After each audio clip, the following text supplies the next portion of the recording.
As you'll notice, we are recording this session, and the recording for this webinar will be available on each of the three Darson websites in our environmental sections. The slides, certainly the slides that Sophie will be using, will be available after this session. If you want, you can drop your email address into the chat area and we will email those slides directly to you. But we will also have them as a download on the webinar pages on our Diocesan websites as well. So first of all, I would really like to introduce to you Sophie Phillips, who's going to be sharing about what the National Church has been doing and looking into with green tariffs for parish buying. Over to you, Sophie. Hi everybody. Hi, thanks very much. Thanks for having me. I do need to correct something because I'm not actually the program manager. I'm the program officer. Um, All right. but yeah, it's great to be with you. And I'm just going to try and share my screen.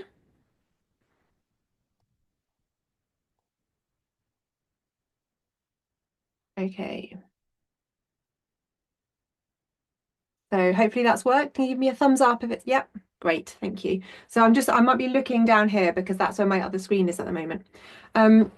So yes, I work in the National Net Zero Carbon Programme team, where we have a team of people who are working across all of the different parts of the Church of England, working towards basically how we deliver the national route map to net zero, which many of you might be familiar with, but if you're not, there'll be a link, and I'm sure your net zero officers will help point you to that as well. But yeah, so we work across churches, cathedrals, schools, clergy housing, all different parts of the church, and we run different types of projects to try and help all the parts of the church reduce their carbon emissions. And within the route map, it talks about switching over to green tariffs as being one of the things you can do to reduce your carbon emissions. So that's why we started doing a piece of work about that. So I'm just going to talk to you a bit about what we've done there. So the things that I'm going to cover are what do we actually mean when we say green tariff? Then talk about how we assessed the suppliers and the tariffs that were on offer. I can let you know which suppliers passed the assessment that the Church of England has done. Talk very briefly about the parish buying energy basket and also how there's going to be a bit more help on switching in the future. And I just need to, at the very beginning of this, say that you guys are really early. It's great that Guildford, Chichester, and Portsmouth Diocese are looking at this so early on. But this is a very complex area, and green tariffs is very confusing sometimes. So we're going to be translating all of this, all of the research that we've done into some more accessible information and a lovely little animation which will explain it. So you don't have to be technical to understand the information. But so what I've done now is very early, and we will have proper resources for parishes later on in the year. So it will be much easier to understand later in the year. Okay. So when we say green tariff, that means different things to different people, and it doesn't mean the same things to suppliers as it does to householders or churches. We assume that it would mean that the energy that you're buying is coming from a renewable source, but unfortunately, it doesn't always mean that. There's actually no real clear existing and regulated definition of a green tariff. There's often a lot of greenwashing. Suppliers say that their tariff is green when they're actually supplying you fossil fuel energy. It's confusing to find out which is the right green tariff.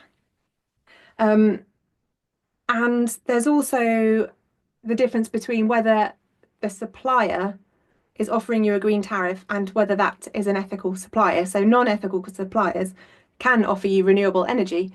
But for the Church of England, it's important to us that we are aligning what we spend our money on with our faith. So actually thinking about whether the supplier is ethical and whether they are investing in arms or oppressive regimes and that sort of thing does actually matter to us.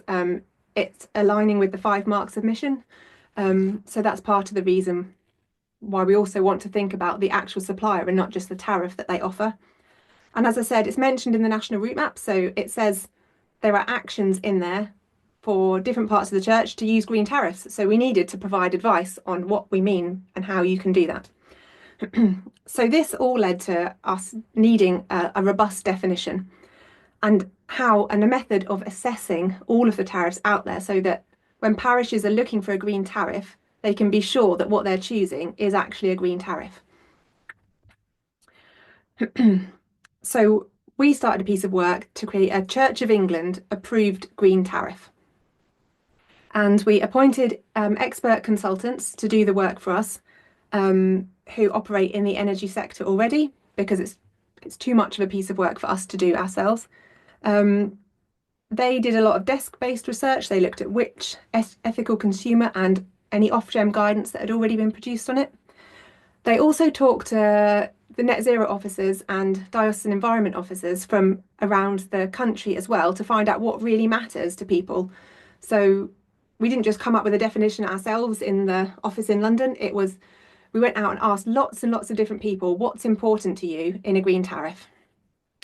So we developed the criteria to assess the companies by, and then we developed the definition, and then we went ahead and assessed them, and that's where we are now. So if you've ever tried to choose a green tariff, well, I have at home in my house, and I know that it is quite difficult to find one that you really genuinely know is green. So we've done the work now so that parishes don't have to. So all of the tariffs that were on the market in 2024 have been assessed against 14 different criteria across these 4 different principles. So some of the questions that we're asking about these different tariffs are, is the energy, it's a very basic one, but is the energy being supplied actually generated from renewable sources? That was the most important question, and the first one that we asked of each of the different tariffs. But then what kind of renewable energy is being used in those to supply those tariffs? Is it wind, solar, biomass, nuclear? And different people have different views over whether, for example, biomass should be included or nuclear should be included.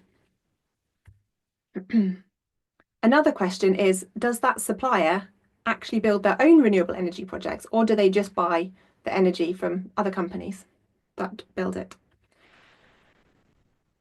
Does the supplier offer fossil fuel tariffs as well as their green tariff? Are they completely committed to doing green tariffs in everything they do, or do they just do green tariffs along the side, but mainly they're actually supplying fossil fuel-based electricity? Another question that's important to us is whether the supplier also invests in fossil fuels. And do they report their carbon footprint in alignment with international standards? So we're really, really digging into how ethical and how committed these suppliers are, because that is important to us as the Church of England when we're suggesting which tariffs we should go with. And also how the supplier treats their customers. Now, as you'd imagine, the tariffs and the suppliers all score differently within these different questions. So we've had to come up with a way of grading them. So all of the suppliers have been assessed against these type of questions, and then that they've been scored. And some tariffs come out as a basic green tariff. Some we'd classify as a better green tariff. None of the tariffs that are available on the market meet our definition of best, which is actually really good news, because it means that as the Church of England, we can push the energy market to deliver better than it currently is. It can deliver greener energy and in a more ethical way. And that's a really important prophetic thing we can do as the Church of England. And there were obviously a lot of tariffs which were below basic, that didn't meet the criteria, they didn't pass. So in terms of electricity, this is the list of the suppliers and their tariffs which did pass the criteria to supply green, supply low carbon energy. So there's very clear Ofgem rules. We're not allowed to recommend tariffs to people. We can't tell you which one to switch to, but we can tell you which ones have passed our definition of a green tariff. So these companies, these are the companies which pass the criteria to deliver low carbon electricity. So these are the companies that are now listed in the energy footprint tool. So if you've been on and filled in your energy footprint tool, you'll notice that that list has changed, and these are the companies that are on there.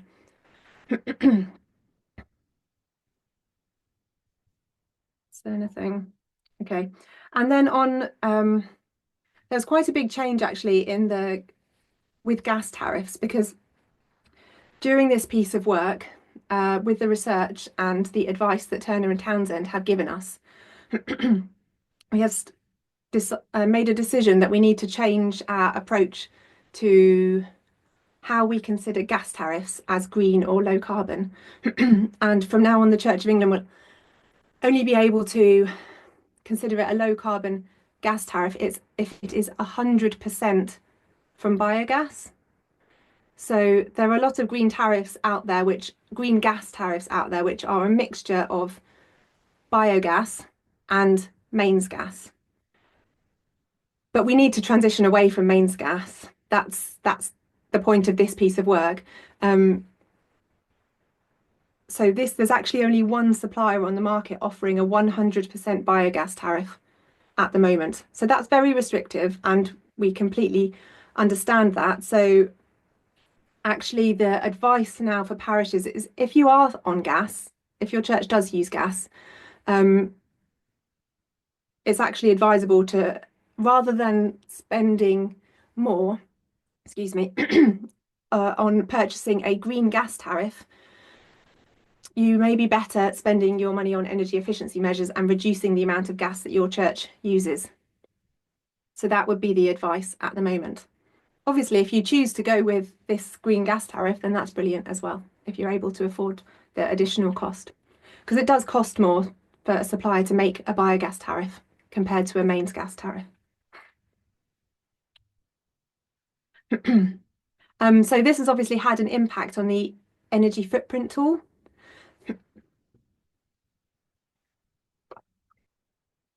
Because if you have used one of the list of approved green energy tariffs, the energy footprint tool will reduce your carbon footprint because it's recognizing that that is a low carbon tariff and that you're not using fossil fuels. And because we're using this list of green energy tariffs it actually has an impact on our carbon footprint. So that's another reason why it's really important that we have a really robust definition of which tariffs we actually consider to be green, and we know that we've checked them out and that they definitely are providing green electricity. Previously on the energy footprint tool, the list that was on there was a mixture of tariffs and suppliers. So it's just this year it's really been tightened up and improved because we've learned a lot, and we know that this year we've done it better than we have done in previous years. So now the list is much more accurate and reliable. But an important thing to note is that the list of tariffs that are in the energy footprint tool, they haven't met all of our criteria. So just go back. The list of tariffs in the energy footprint tool are only the tariffs which have met these first two criteria, and that's that the energy they're supplying is actually low carbon. And that's the bit that matters when you're reducing your carbon footprint. So although it's important to us that they're ethical suppliers, they can still deliver low carbon electricity and be unethical.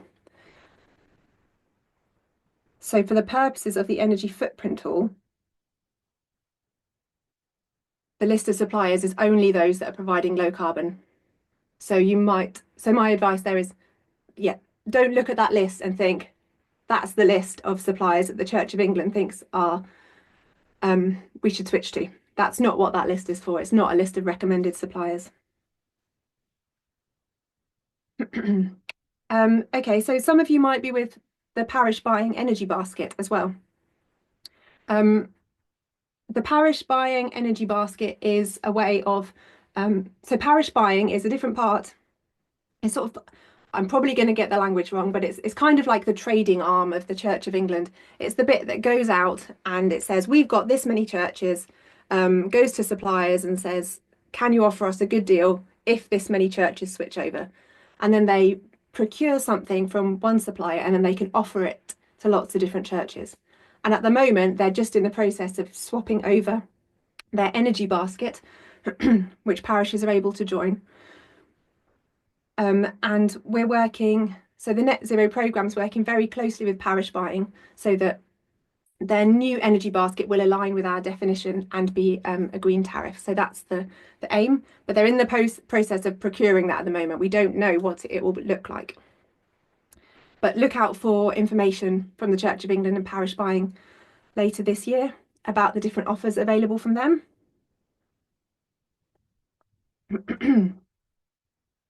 Okay, so and as I mentioned as well, there will be more advice coming up later in the year for parishes on how to choose different tariffs. So all of this that I've said today, um, it might be a bit technical or it might not make that much sense, or maybe it does, but we're going to translate it as well into, there will be an animation later this year as well. And you may have seen the practical path to net zero animation. So it'll be similar to that and just translate green tariffs so it makes it much easier to understand and share with other parishes around you as well.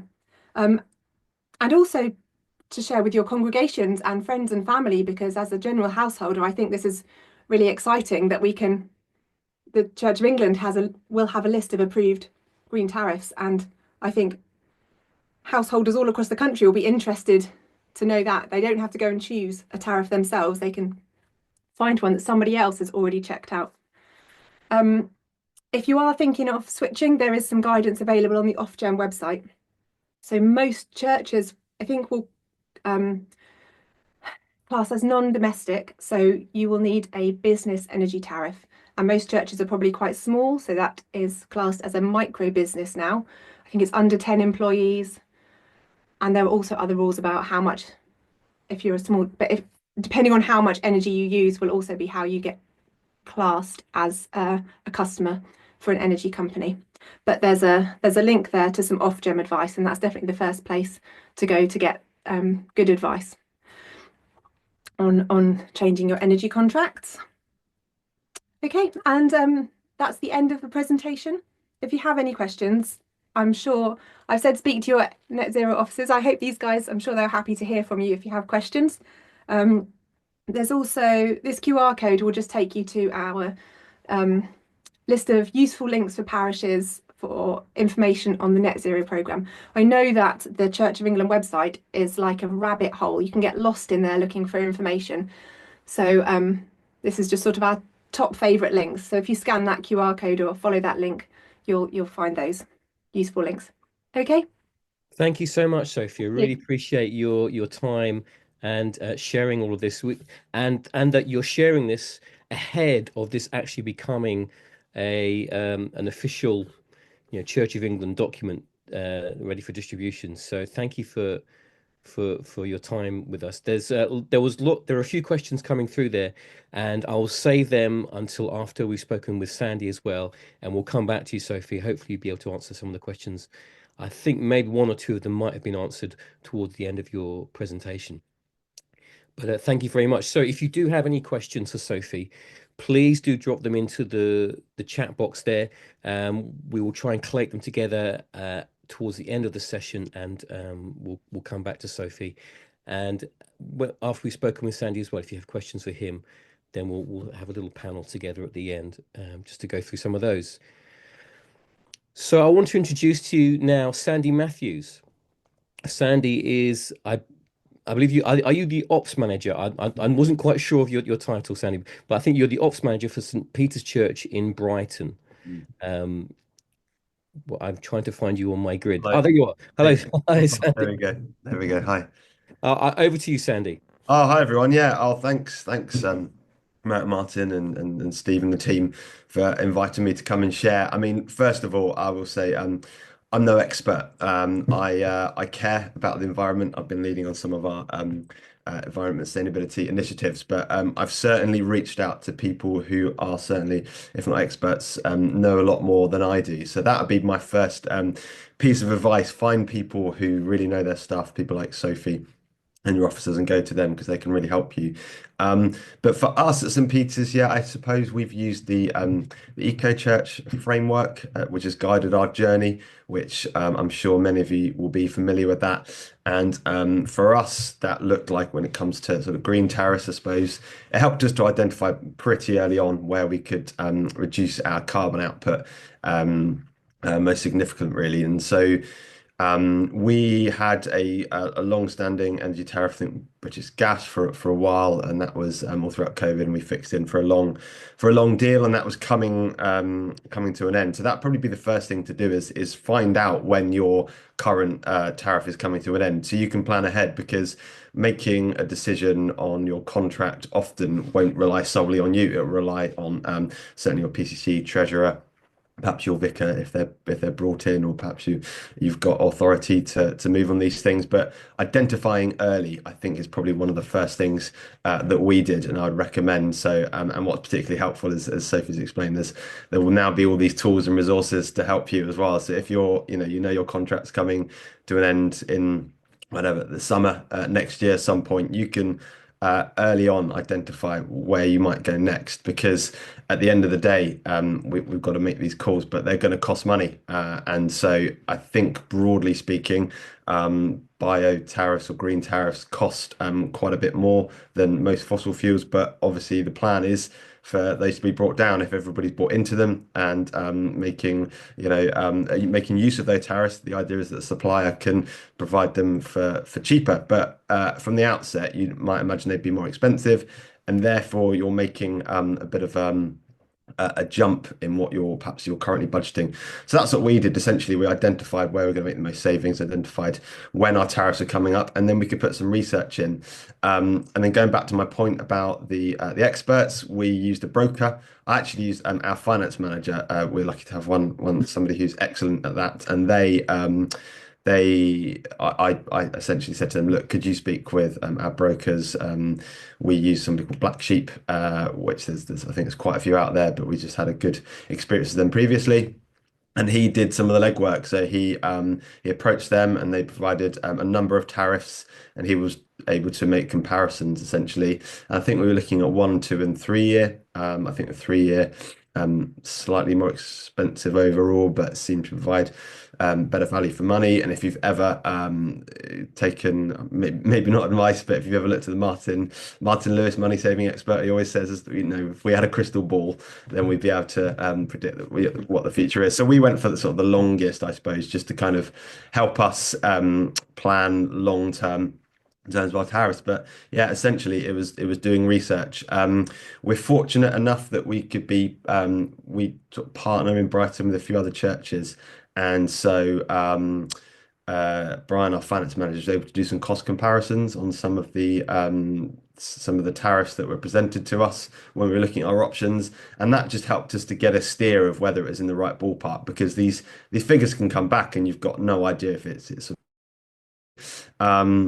but it was helpful to understand that actually it was about right from what other people were paying. And I think this was way back in 2023 as well, when I think there was still probably some aftershocks from the Ukraine Russia war, and so the energy market was sort of was pretty volatile at the time. So yeah, I think other churches had probably worse deals than we did. We had an okay deal on what was being presented, but that just helped us get a steer on whether it was about, right in terms of what the predicted cost of those tariffs would be.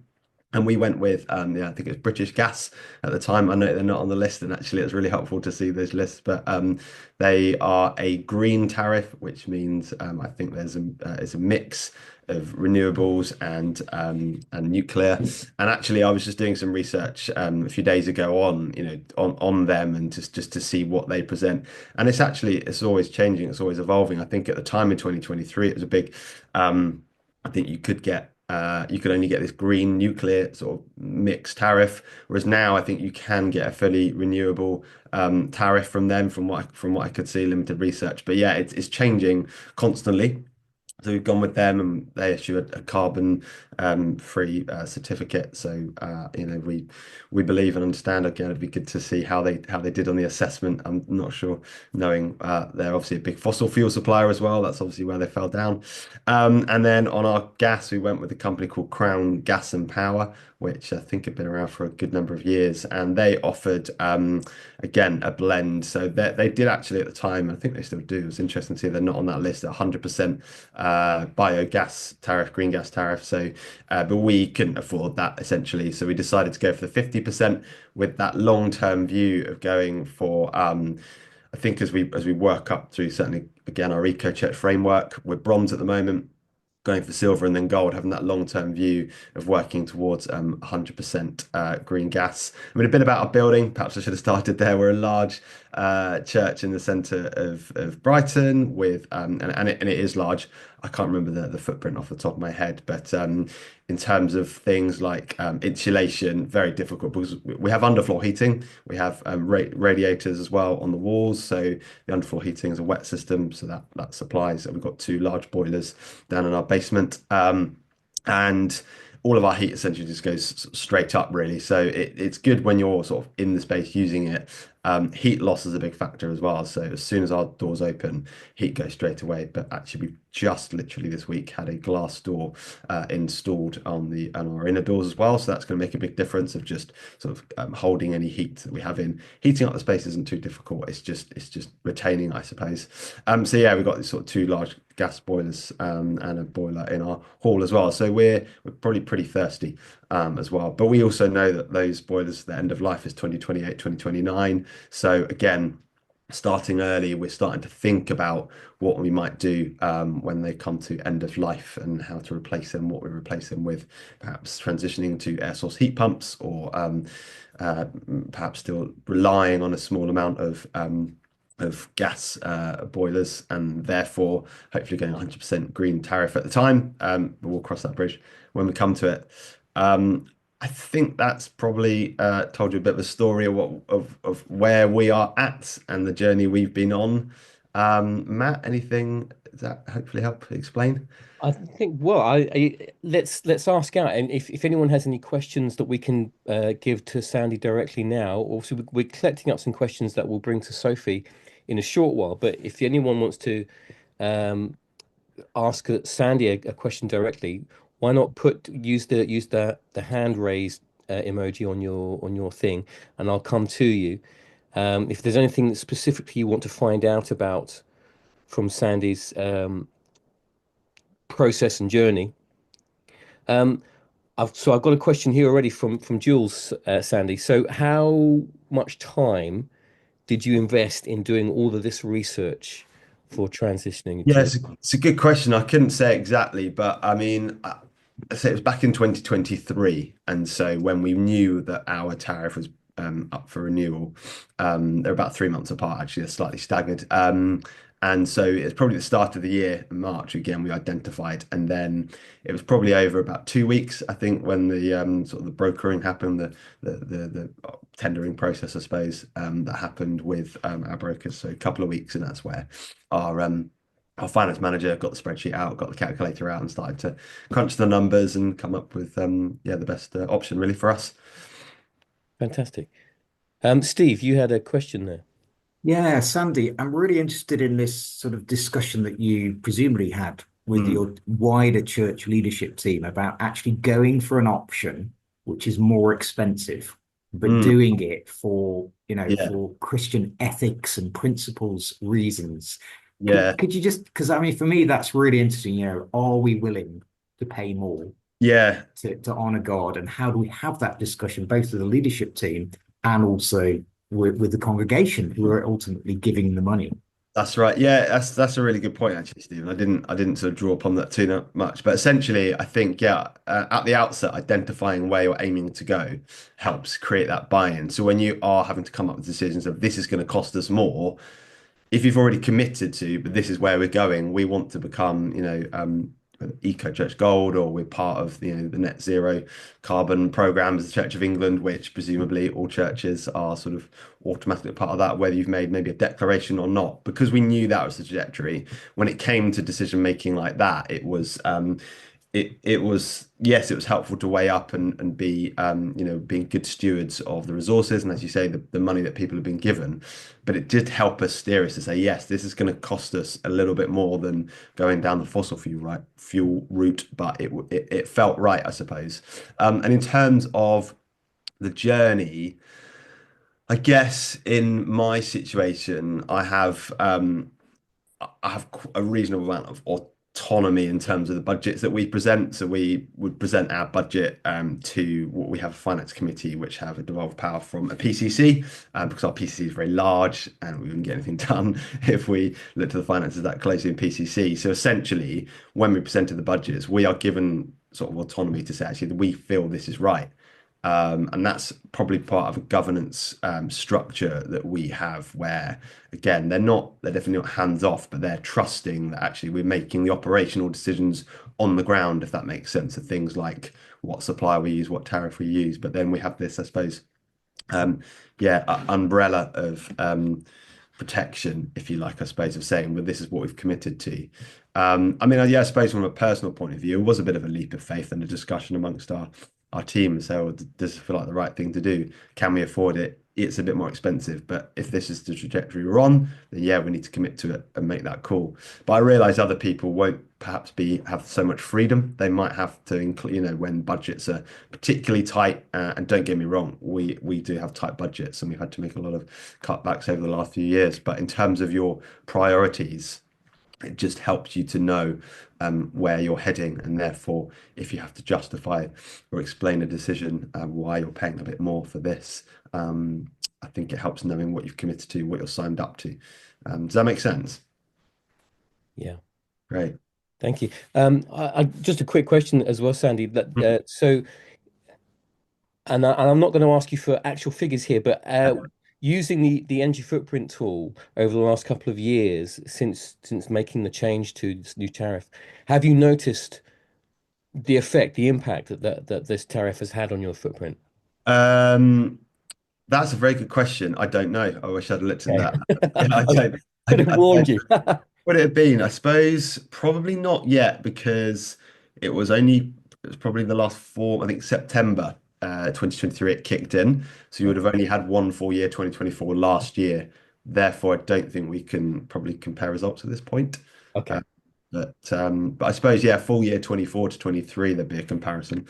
I'm going to look that up in a minute while somebody else is asking questions, because I did download a couple of our sheets for something else, so I should be able to find out reasonably No quick. problem. No, so I put you on the spot there. Yeah, no, it's fine. I think in fairness as well, we've our gas system is say quite a beast, and it's had quite a bit of tweaking as well over the last couple of years in terms to get the most efficiency out of it. So again, it's probably difficult to compare, but I'll try and get some raw data and see what it looks like. Sure. Can I just quickly ask everyone, would anyone else like to ask Sandy a question? Because if not, then I will go back to some of the questions that we have in our chat box and ask Sophie to join us as well. And we can go through some of the questions that we have. Gareth, do you want to? Yeah, sorry, I can't find how to raise my hand. Yeah, based on your research, can you give us some idea of the range of prices that you discovered for green tariffs compared to non-green tariffs? Sure. And if you were comfortable, could you let us know what you're paying? You might not want to do that, just to get an idea, what we're talking about. It's a good question. So the range, on sort of Crown Green, I'm just looking back to their not. It was a difference between sort of nothing to 100% was £6,000. So that's £500 a month difference, and that's also helpful to break it down. Sort of when you're saying, okay, it was £6,000, but you think £500 a month, £125 a week starts to feel like actually that's a bit of a leap. That's from nothing to 100%. I think from the just sort of fossil fuel gas to 50% is a difference of about £3,000. So again, over the course of a year, what's that, £250 a month, something like that. So it felt a bit more realistic to make that sort of call. That makes sense. Yeah, thanks. But you don't have the prices per kilowatt hour to hand, I suppose. No. I don't, well, again, back in 2023. So Okay, it's a while I ago. don't think they even, they've changed all of their, and again, I mean, that was on the 3-year tariff, don't forget. So we were looking at sort of 1 year, 2 year, 3 year, as well. So, and then there's British Gas Renewal, Eon were up there as well. Again, 1 and 2 years. So, yeah, the 3 year was actually, no, it wasn't always more expensive. That's the thing. Yeah, so the 2 year is more expensive than the three, for example. So very Okay. difficult. But then it came down to the hundreds of pounds. And again, it's that sort of cliche of why you've got to go with the information you've got in front of you and make the best decision at the time, haven't you? So that's what we did. But laying out your options is really helpful. But yeah, from 100% fossil fuel to 100% green, it was a difference of £6,000, £500 a month. Some parishes would be able to justify that, others wouldn't, and where we went somewhere in the middle. So yeah, it's considerable, adds up over time, but you start to break it down, you go, actually, it's a stretch where we could do this. Thanks. Just Yeah. while I'm on this, just Yeah. perhaps Sophie can give us an idea as to what sort of price ranges these tariffs are to get an idea of, per kilowatt hour and standing charges. I don't have detail on all the prices, I'm afraid. Sorry. Okay, thanks. Right, let me just thank you, Gareth. Let's just go back and have a look at some of the questions that we got in the chat box.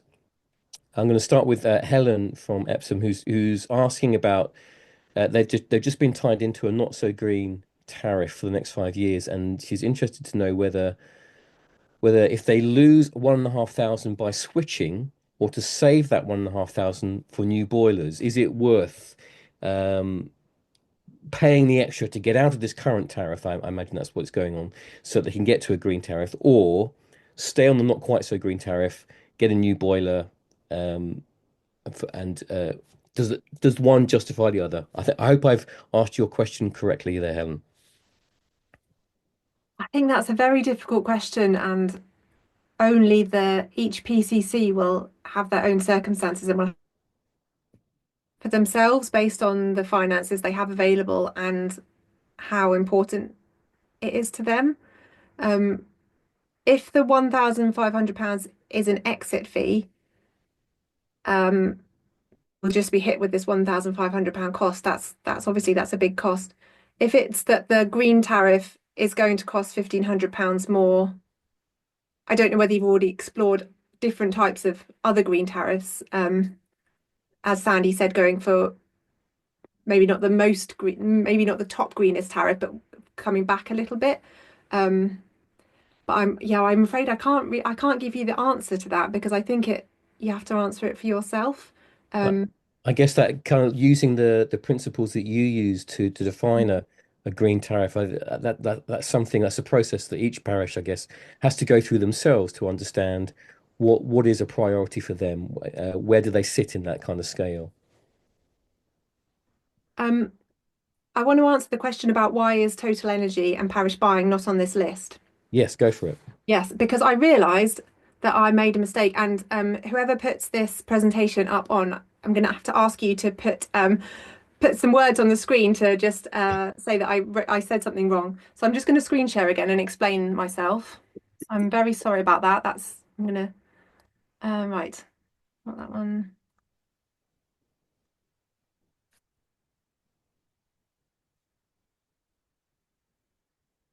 Okay, so this is the slide that I showed you with the list of green electricity tariffs which have passed the assessment. And I told you they'd only passed the first two criteria, and that's not correct.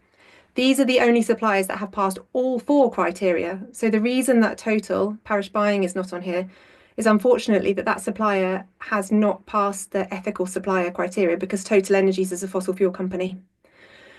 And that is also why the Crown gas and the Crown biogas tariff is not on here because of the ethics of the Crown company. So these are the tariffs which have passed all four criteria and met the basic or the better definitions. And then just to explain that, I'm then going to go to, where am I going to go to? I'm going to go to, so this is the page on the energy footprint tool that you'll see when you start entering your energy bills. I don't know, that may be too small. I'm not sure if I can make it any bigger. Oh, there we go, a little bit bigger.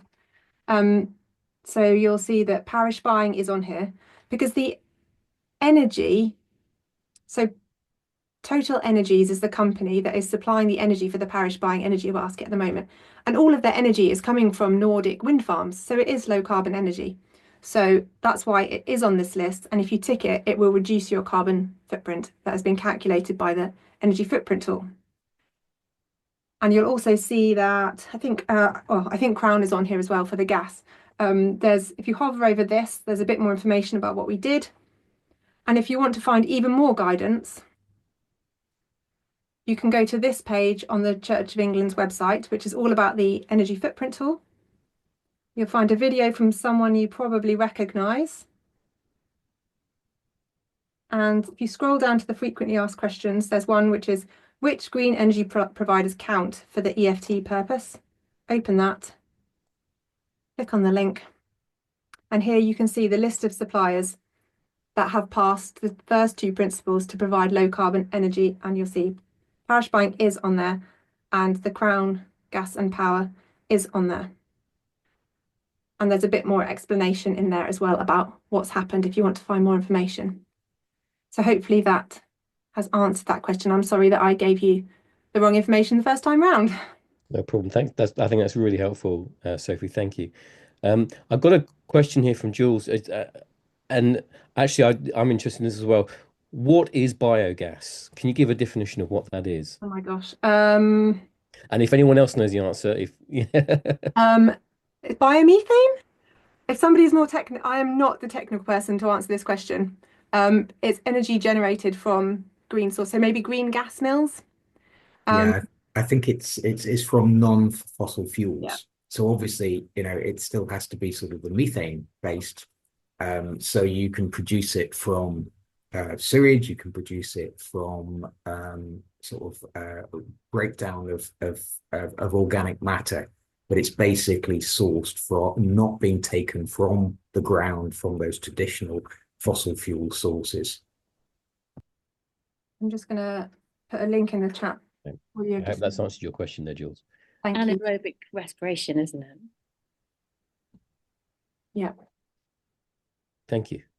I've got a question here from Howard, who asks, how do we transition to the energy basket if our contract dates do not align with the basket dates? So from what I've been told from parish buying, the new energy basket is going to have 3 monthly points at which you can join it.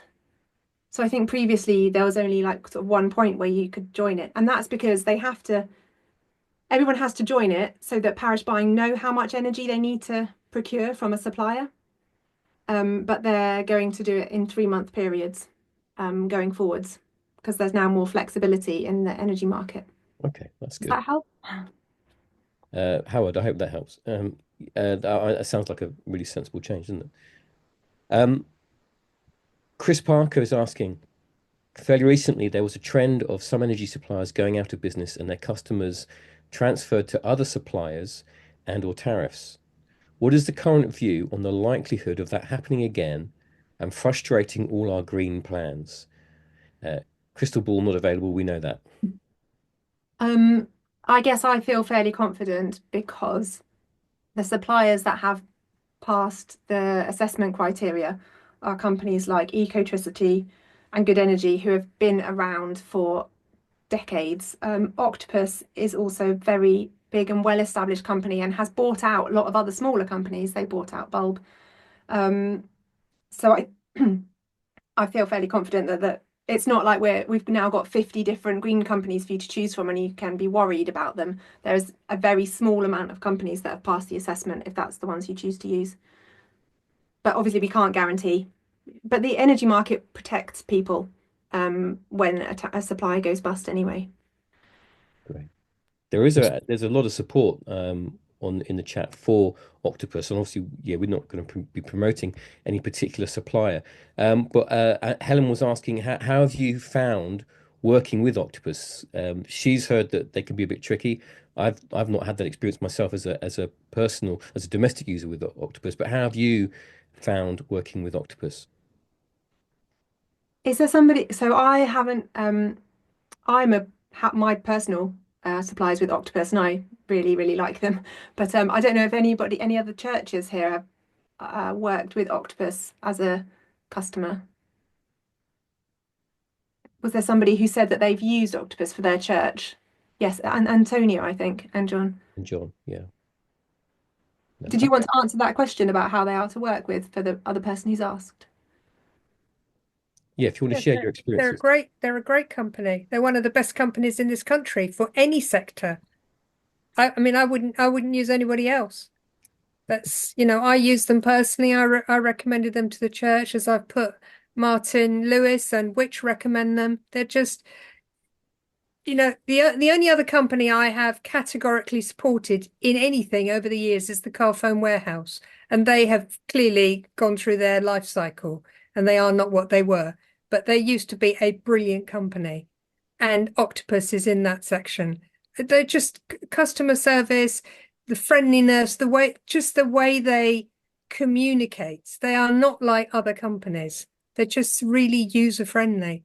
Plus, if you're a personal customer, you get a free cup of coffee every week from either Greg's or Cafe Nero. You get free cinema tickets. You get free National Trust tickets. There's all sorts of discounts on restaurants and things. But I don't know if you get that through a business account, but and then you've got an affiliate link you can share with other people. So if a personal person joins, you share £100. So the church is making money through that off our electricity bill. And if a business joins, you share £200. What's not to like? It's just a great company and really, really good to deal with. Great. I think we probably need to stop all the fanfare for Octopus now. Yeah, I should buy shares in them, There are clearly. other energy suppliers are available, but may not necessarily be quite as good. Does anybody else want to have any questions? If they want to drop it in the chat or raise their hand, either with the icon or physically. Tony has just asked a question here. Has the Church of England considered B Corporation certification as arguably the creme de la creme of eco credentials when researching green tariffs? No, we didn't look at B Corp. Turner and Townsend used, well, they used information that was published on the supplier's website for where they got their energy from, and they had direct conversations with the suppliers, so they did get some information that's not publicly available on how the suppliers access their energy. They use, I don't know if any of you are aware of Ethical Consumer magazine, which does rate companies. So we have tied in with Ethical Consumers ratings, which is sort of aligns with B Corp. But no, we haven't specifically said they have to be a B Corp to be on the list. Thank you. Steve, I'll go to Steve and then I'll come to Gareth. Did you still want to ask? I was just going to add just to the discussion around the companies going bust. I mean, that was a very, very sort of unusual and sort of demarcated time in the market with the Ukraine conflict, and that really sort of just throwing up in the air the whole sort of energy market. So it's not to say that that won't happen again, but it was probably quite a rare, historically, and unusual period in the market period.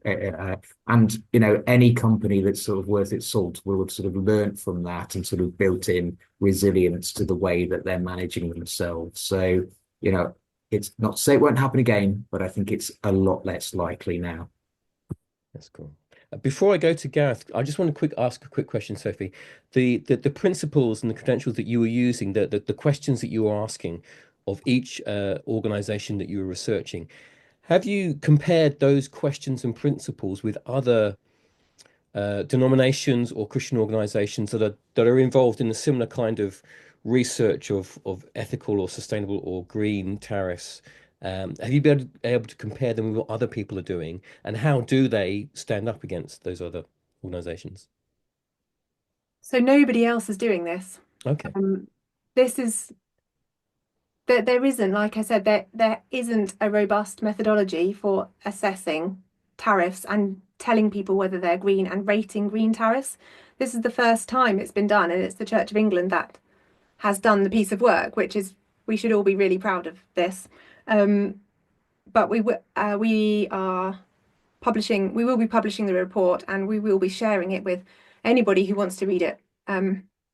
Apart from there's obviously some commercially sensitive information in there when a supplier has told us, but most of the information, if you want to really dig into all of the detail and see what all of the questions that have been asked and what every answer was, then I'm pretty sure that's going to be available.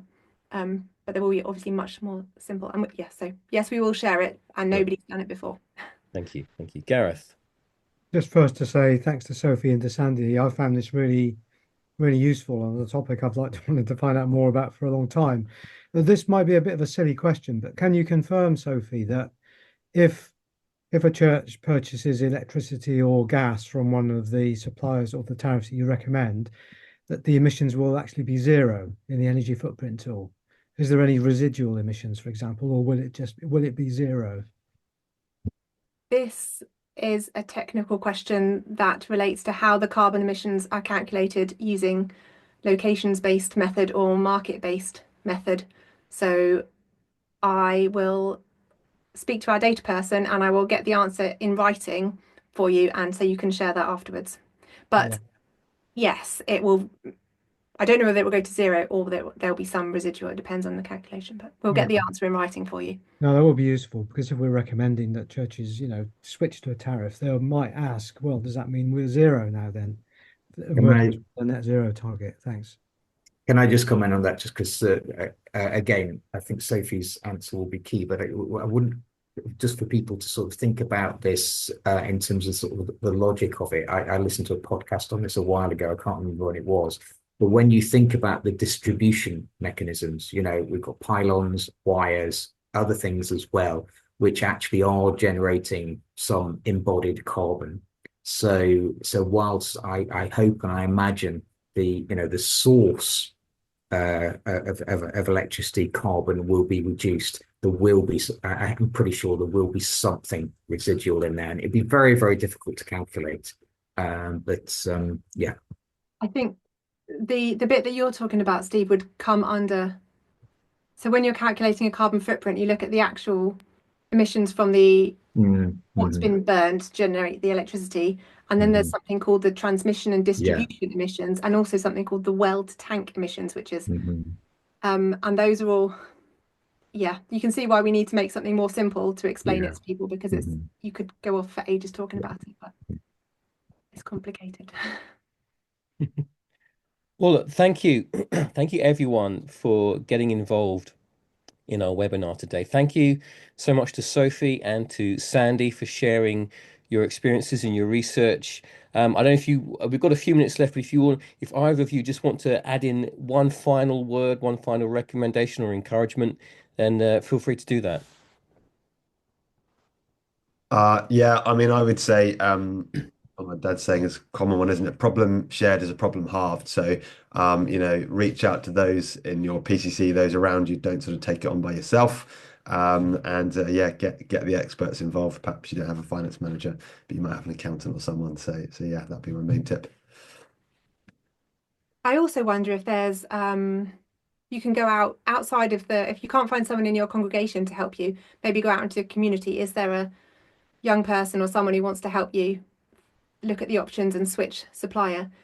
But hopefully, with the new guidance that will be coming out later in the year, it won't be so difficult for churches, and they won't have to go into quite as much effort as Sandy has had to go into for choosing a supplier. So we hope that when it comes out, it will make things simpler for you to choose a supplier that you can be confident is providing you with green energy. Thank you, Sandy. Thank you, Sophie, for sharing with us this afternoon. Thank you, everyone, for joining us. These webinars we're hosting across Portsmouth, Chichester, and Guildford Diocese. The next one will be on May the 7th, and we're going to be looking at LED lighting, which is probably one of those things that comes up when the quick win grants were coming out, and hopefully when they come out again. That's one of the things that's part of that quick wins project. It's a very quick and easy way to reduce energy usage. So we're going to be looking into that finding a couple of case studies, some people to share with us their experiences. So if you want to find out more about that, visit one of our Diocesan websites. I can tell you that the Portsmouth Diocesan website has an environmental section, and there's a page devoted to the webinars where the recording of this webinar and the previous one will be available, and you'll find a link to the next webinar as well. And make sure that you're signing up to our environmental newsletters. You will find out details about upcoming webinars through that as well. And if you are from a parish and you haven't done it yet, please do your energy footprint tool. There's a brilliant video online available now that shows you how to do it, really well narrated. Only takes 15 minutes to watch, but it will guide you through step by step how to do your energy footprint tool as if you haven't done it already. Do fill out your energy footprint tool, it's really helpful. Thank you so much for joining us, and we will see you again, hopefully in May. Thank you.